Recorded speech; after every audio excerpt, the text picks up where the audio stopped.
thought I'd just drop in and... Rise up to the fight. One love, one life for the revolution. Rise up and unite.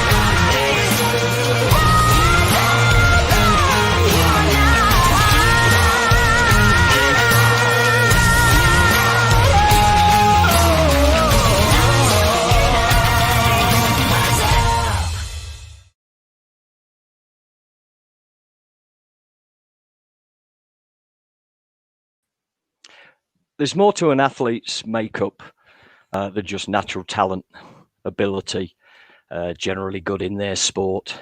Could be soccer, could be multi-sports.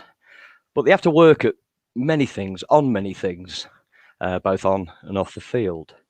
Working off the field, on today's show, we have Sam Lofton, who will explain what she does for the athletes, juniors and seniors, behind the scenes, with their extra tools and arsenal to perform at a decent, if not exceptional level. Sam, welcome to Sporting Denver. Hi, thanks so much for having me. I know you're super busy. What are you up to currently? Well, I'm in my home city of Pittsburgh, PA. I actually just moved here in January, so I'm still getting used to it after the whole quarantine. Haven't gotten to do much. But I'm also spending some time in Cleveland, Ohio, doing some coaching, and then, just running my business, like you said, behind the scenes, working with athletes. I'm going to hit you with one word, and I'm sure you can elaborate immensely. Meditation and well-being. I know you're big on that. I've checked into it. I believe in it. Can you explain to our followers and listeners what's all that about? Yes, that is the one word. You nailed it. So meditation, it's not a new concept, but it is something that's, kind of coming more into our culture fairly recently, which I'm thrilled about. But it's just kind of the idea of calming the mind and, not stopping your thoughts, because that's actually impossible. But it is the idea of kind of directing and guiding your thoughts in a way that can serve you better. A lot of times, as athletes, just as humans, as anyone who's in any type of high pressure environment, we're relatively familiar with the fact that, negative thoughts can stop you from trying or stop you from succeeding. And meditation's kind of the practice you can do to kind of reverse those negative thoughts. So you don't have to consciously try to do that when you are in the high pressure environment. It's, the behind the scenes work that you can do, every day, 5 times a week, while you're home in your bed, working on your mindset, kind of rewiring some belief systems that you've got going on. Just for an overall greater well-being and greater performance in whatever it is you choose to perform in. Before we touch on the finer details of that, what does the program look like? How could I get involved in that program for, myself, my kids, my team, etc.? How can we start the ball rolling on that to learn about this excellent program? Yeah, so I, COVID has been interesting for everyone's business, but for me, Yes. It's kind of, widen my reach, luckily, because, things like Zoom have become more normalized. So that is actually how I work. I work on Zoom. If you're a coach or if you've got a club or just a group of any type of athletes, what I do is, schedule a free Zoom call, around 40 minutes. And I just kind of, introduce myself, introduce the topic of meditation, some quick pointers on it, why athletes should be meditating. And then, from there, if, the individual kid or parent is interested in kind of learning more, I've got a couple of different programs. I've got an online course you could do on your own time, anytime. Or I've got, programs that meet with me on Zoom, whether it's individually in a small group setting, and either for 6 weeks, or I've got one for 3 months. And it applies to multi-sports, is that right? Yeah, so I obviously most of my clients are soccer. That's just where my base is. Right. But I do have a field hockey player. I've experienced some other sports. Also something a little bit exciting for my business, I'm currently in the process of hiring other athletes, so people my age or whatever experience, as long as they played a college sport. I'm working on training them so they can kind of, do the same thing with their, connections and whatnot. Because I mean, it would be cool. I would love hanging out with like, little basketball kids, but I think it's much cooler if it's like a hometown hero that can kind of help them. So I'm trying to expand my reach to other sports that way. That is absolutely brilliant. So you've got some depth to the program. Would that apply to somebody, obviously under your guidance, would that apply to somebody younger, say in high school or in that college zone to maybe help and assist with the program for the very younger players? Does that apply to them as well? I'm sorry, you mean for them running my program or for them being absolutely being involved as like a mentor or something along those lines for those younger players? When would that age begin? High school or say college? Well, so far, that's a good question. So far, I have put it as those who played a college sport. Right. Just because I think at that age you've kind of been through the ups and downs, and you kind of know what it's like to be really tested mentally, especially when you get into college and your priorities have to change. So I do have one girl joining who is currently in college. So, she's my youngest one for sure. And then I've got, an older woman who's been working as a physical therapist for a few years. And I'm really excited for her to kind of get back in touch with her athletic roots. Yeah. So, so I have not worked with anyone younger than college. So we're looking for the training college. Part. Probably down to their experience and their development through going through high school, and that so they bring that experience alongside your training as well. That is first class. I've actually been on one of your Zooms, and it was pretty full actually, and most enlightening and very educational. Would it apply to people outside of sport as well, Sam? Can they get in it as well? Absolutely. And, I do combine meditation with sport because I think, especially when you're trying to reach beginners, like kids or anyone who have never meditated before, it's like a nice way to have it relatable. Because it is meditation's kind of weird. It's kind of like learning a new language, but if you can combine it with the sport, the kid kind of sees how they're changing, and how they can then implement that into real life. But yes, I am a firm believer that every single human being should be meditating. And because of that, I have created an online course for the non-athlete, just so in case like the parents are like, I'd love to learn too. I'm like, I would love for you to learn those also. Here, absolutely, yeah. Here's this resource. Yeah.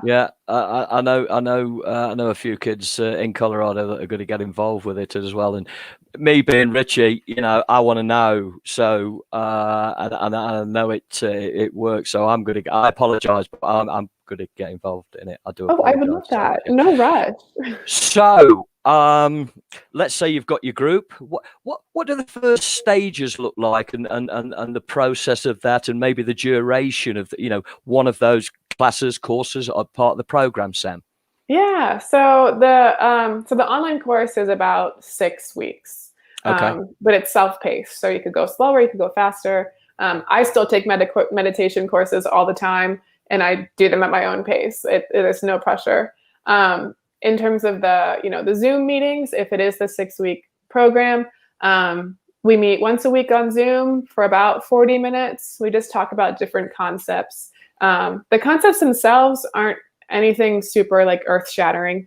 We'll talk about, in the first week, we do talk about like how to breathe, how to deep breathe properly, which is amazing for athletes to practice. The benefits you can get from just like sitting in your bed and breathing into your stomach is unbelievable. But, we'll talk about those kind of things, and we'll talk about like mindfulness, which is just, trying to be in the moment as opposed to having a million other thoughts. And this, this helps with things like happiness, overall mood, like emotional control, stuff like that. 1 week we'll talk about visualization. So as a soccer coach, you've probably heard of this topic. Yeah. It's your shot. Yeah. So that's a pretty common one in the athletic community, which is great. I do take it a step further with the actual meditation, sitting down. There's some things to really do to make it super realistic so that your body actually thinks like you're like practicing a skill or whatever it is. We'll talk some weeks about limiting beliefs, So, what kind of beliefs you've got stored in your subconscious mind that are, manifesting into confidence issues or anxiety on or off the field, that kind of stuff. And then basically they just meditate on implanting these nice experiences into their mind. Yeah.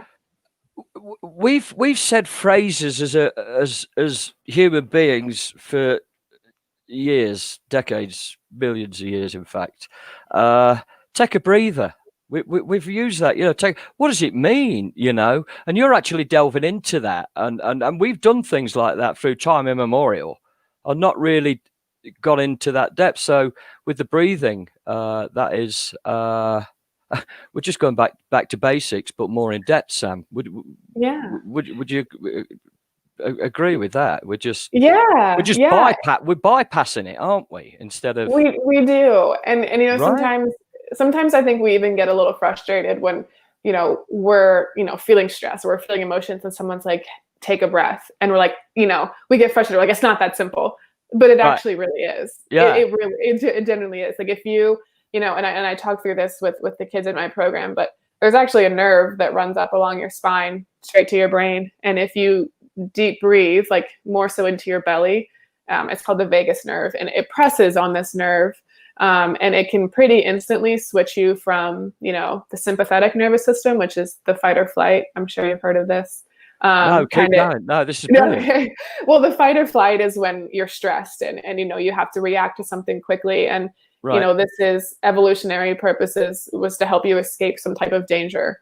But now in 2020, we are also constantly stressed that we are kind of in this sympathetic fight or flight, like all the time, essentially. Just we're always so stressed. And the problem with this is that your body is, releasing different hormones or, like shunting your blood different places. It's halting your digestion, all of these things to help you have more energy to basically escape what's causing you stress.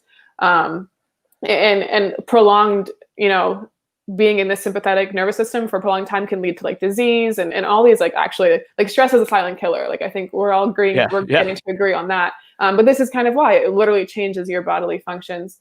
And what we can do with just by deep breathing is pretty quickly switch that into the parasympathetic, which is known as the rest and digest.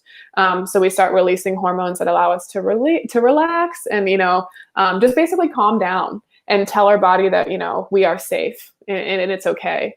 And it's just, because when you are like stressed and trying to escape something, like you're doing like the shallow, quick breathing to get more oxygen. But if you can just take a few of those deep breaths into your belly, your body can switch to a more relaxed nervous system. And this is huge for athletes. If you're stressed and uptight, trying to make a decision in the moment, like good luck. It's much harder than if you're relaxed and just kind of letting your body do what it's trained to do.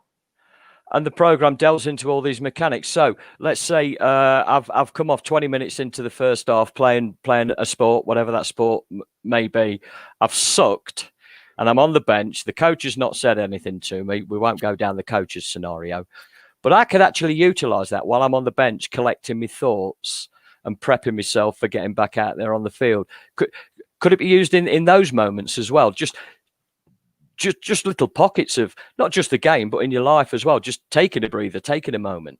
Yeah, absolutely. And one of the things I kind of stress, like I'm pretty real in my programs. One of the things I stress is I think that's one of the hardest things to do. I think it's very tough, when you're in the moment, you're frustrated at yourself, you're emotional. Yeah. I think it's very tough to be like, hey, let me take a step back and think rationally. Sure. I think that's hard. I think you should absolutely try your best to do it because for me, it's a little bit more important to avoid negative thoughts than it is to have the positive thoughts. That's where my mindset is. So I try to say to my athletes, I'm like, look, if you notice yourself kind of spiraling, by all means, try to implement this. And I've had like a 12-year-old girl reached out to me and she's like, yeah, my coach kept telling me to hit the crossbar. I kept missing and I was getting frustrated. And I just took a step back. I took a breath, closed my eyes and saw myself do it. And then I did it. I was like, you are incredible. Brilliant. That, like a little 12-year-old girl can do that. And what makes me happy is that she now can, like you said, any area of her life, she can do this for the rest of her life. I think training that awareness of I'm in the moment, I need this. I think that's tough. But the good thing about meditation is that we do it behind closed doors when we're not in the stressful moment, so that when we do get in a stressful moment, like, yeah, you're still probably going to have bad days. Like, it's not like it's a cure-all, like in that sense, but you're at least like your awareness level rises tremendously when you are consistently meditating. Like, your emotional control is better. So it's almost like you don't spiral down to that place as quickly. Are you then fine-tuning the individual for those trigger moments, having prepped them with those teaching methods? Is that the angle of what you're trying to do? Well, you are doing, actually. Yeah, so that's my goal, is to give them something that they can do kind of outside of the stressful environment.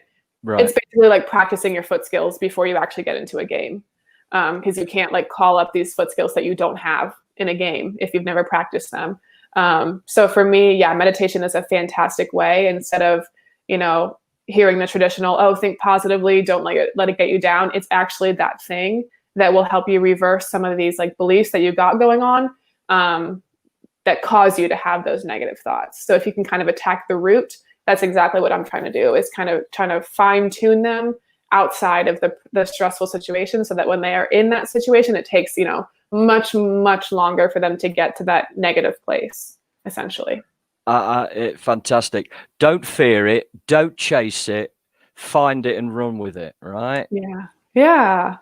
So here's one for Colorado, because people know me here. Sam is available for consultations, introductions to any director of coaching, any family member, any coach here in Colorado. I'm punching Colorado first. By the way, everyone, I am not on commission for any of this. I'm being brutally honest. I've seen Sam work. I've been involved in them, and they do work. So I'm just promoting Colorado first, Sam. I hope that's all right. With all due respect to Pittsburgh, Pennsylvania, anything else. But Colorado, get on board with this, because Sam is pretty cool. And then just maybe we might be able to get her over here and do an open session when we can travel. When we can travel. I've never been to Colorado, so. You're welcome. We'll Anthony, the producer, will pick you up from the airport. He doesn't know this yet. He'll take care of you, and we'll look after you. You are more than welcome here, Sam. 2 words. The Ambassadors. What's that? Yeah, so the Ambassadors it's an amazing organization. The American branch is based out of Cleveland, Ohio. They were started in London as a Christian-based football club, excuse me. And they've just kind of spread like worldwide. I wish I could say how many countries they're in. I don't remember, but it's a lot. And basically they just have different clubs around the world. And their mission is to, promote soccer in the name of Jesus and, raise good people. So I'm all about it. And that's that. Where did that begin? Were you in the UK or and run into these people? How did that all start?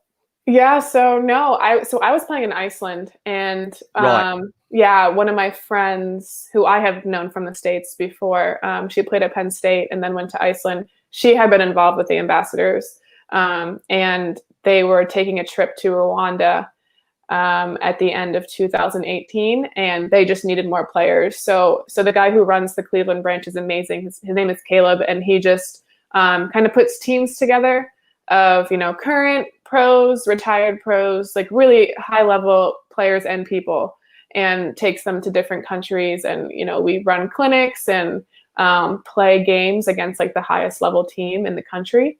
We just kind of promote, the word and soccer. And so my friend Brittany, kind of introduced me to Caleb, and then haven't looked back since. That is brilliant. I didn't even know that. I knew about the Ambassadors, but I didn't know how far you reach out. So if anybody contacts you regarding the meditation, and the programs there to get involved in that, whether it be an individual or a club, they can always ask about that as well, and get involved with the Ambassadors. Yeah. That is fantastic, and there we've got Rwanda, another developing country, and what you're doing is fantastic. That's so commendable, Sam. You touched on Iceland, which is later on the later stages of your soccer career. When did your soccer career first begin? How old were you? How many windows did you break? Yeah, well, I wouldn't call it much of a career at the start. I started. You've done some stuff. You've been out there. Go on. Well, yeah, 4-year-old Sam was embarrassing. But yeah, I started. I guess I was 4. I have an older brother and sister, all in a row. So at the time, 4 years old, 5 years old, 6 years old. So anything they did, I did, of course. So I spent like my first years, playing in my front yard with my brother and sister, getting beat up, all that good stuff.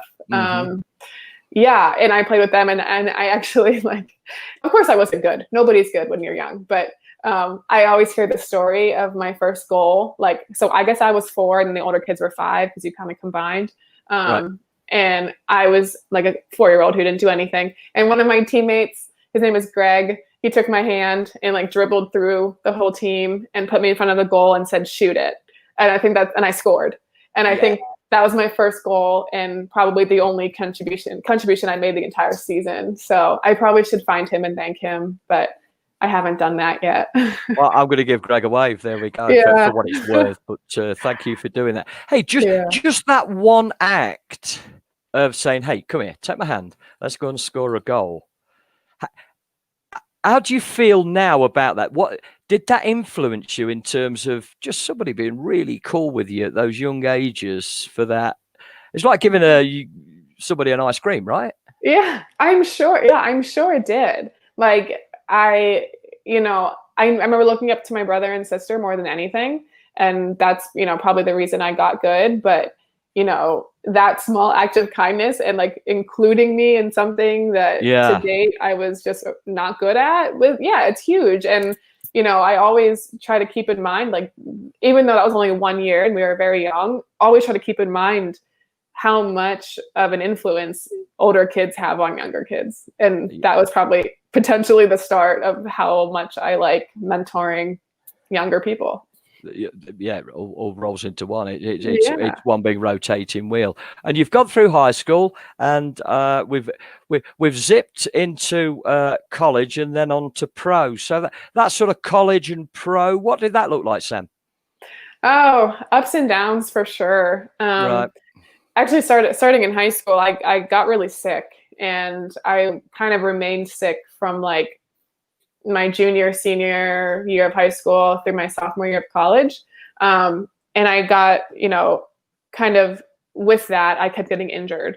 So, in college, I had a great freshman season. I kind of went to a school, James Madison. I love the school. And I went there knowing that I could play my freshman year. And I had a great freshman year, which was awesome. Sophomore year, I got hurt, and it kind of lasted for 18 months. It was just this roller coaster of, trying to figure out what was wrong, and no one really could. Ended up being a back problem that I was born with, but it was a challenge to figure out what it was. And kind of through that,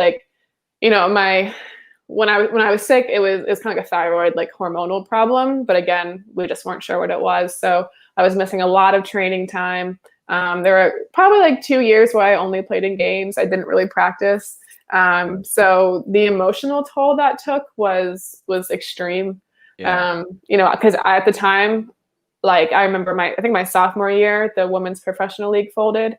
It probably wasn't even a realistic thought that I was going to play pro, but I think also at the time, it wasn't really a thought of most girls because it just wasn't really a thing in the US. So it was kind of in the back of my mind. I was these are my last 4 years and I am just sick and injured all the time. And it was frustrating. It was really frustrating, but luckily I got it together and did some rehab and changed my diet and did all these different things. And by my 5th year, it was the first year that I practiced every day and I played in every game for the first time. And I got a lot of recognition from that and ended up, getting drafted. So it turned around. And talk us through, obviously first in the US, your pro experience with the clubs that you're at in the US. Yeah. So I'll give it to you straight. My rookie season was a nightmare. Okay. Yeah. So the NWSL at the time was like also a newer league. It was trying to survive, and the environment was just something I had never been a part of. And at a club like the Boston Breakers, like so thankful for them giving me that chance. But the environment was tough. And I think if you asked, any girl on that team, whether they were, a big shot from a big name school or, me, who was just like, oh, I'm so happy to be here. I think it's a common theme. It was a rough environment. And that kind of led to me personally having like really big confidence issues for like, I had like I think the normal confidence issues that a lot of like young girls have, but getting into that level for the first time, like I was not one of the best players. I was not in the top 11. It was just like the biggest slap in the face, I think. Yeah.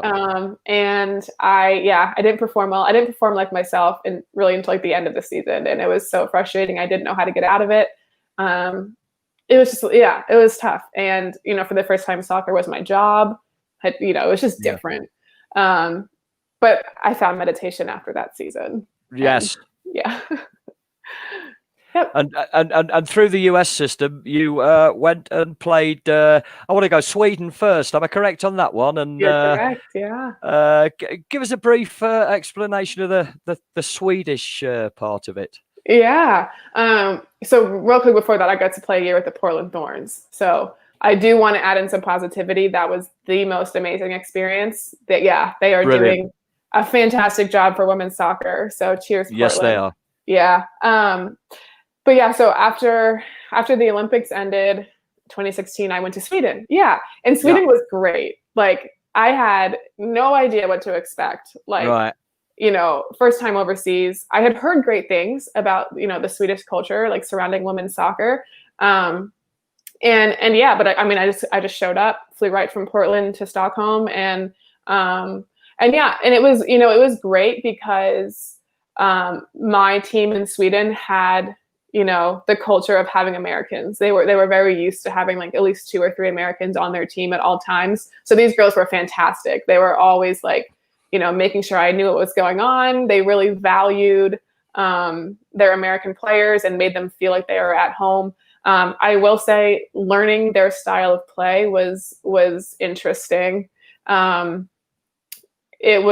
kind of like defended the exact opposite as we do in America. Like instead of kind of like trying to funnel, like on defense, trying to funnel you into the middle until you got like near the goal line, they would funnel everything outside, like at the top. And it took me like probably the entire season for me to like reverse my instinct of forcing inside. So like technically I had some problems, but the ball was still round. I loved my little town. I loved my teammates. And we did lose a lot of games. I went to a team that was facing relegation, and we did get relegated. We were not like the biggest heroes, but it was amazing. Yeah. Yeah, irrespective of relegation, you could look at it. Yeah, you can mirror image that to like a championship team.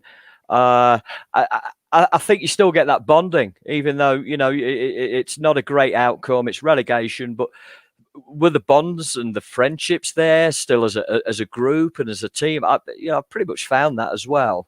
Yeah, and it was really cool to see European soccer for the first time, because this club was raising these girls since they first started playing. Like you don't really see that in America. Like me personally, I was probably on like 8 or 9 teams throughout my career. But like my team in Sweden, these girls had been on this team since they were so young and just working their way up to the top team. So yeah, the bonds were definitely there, and there was so much pride. Like I obviously my heart was breaking for them when we would keep dropping points, because this was something they had been growing their entire lives, and it was so cool to see that. Because of course we've got pride in America, like we want to win championships, but it's different. It's different when you see girls who have been on a team like from birth, and that's like their town, and so it was really cool to see. And the bonds are great for sure. Yeah.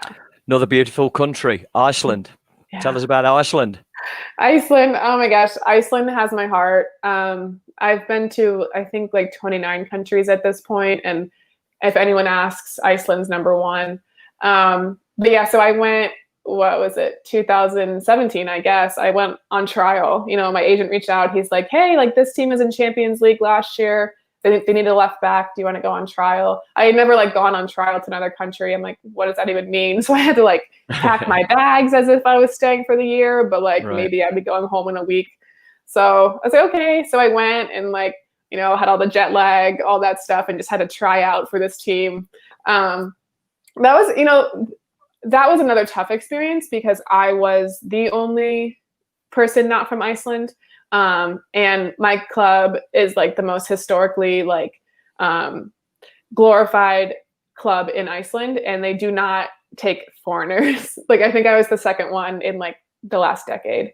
They haven't had a foreigner since me. They like to, you know, home grow their players, and they're very good. They are very, very good.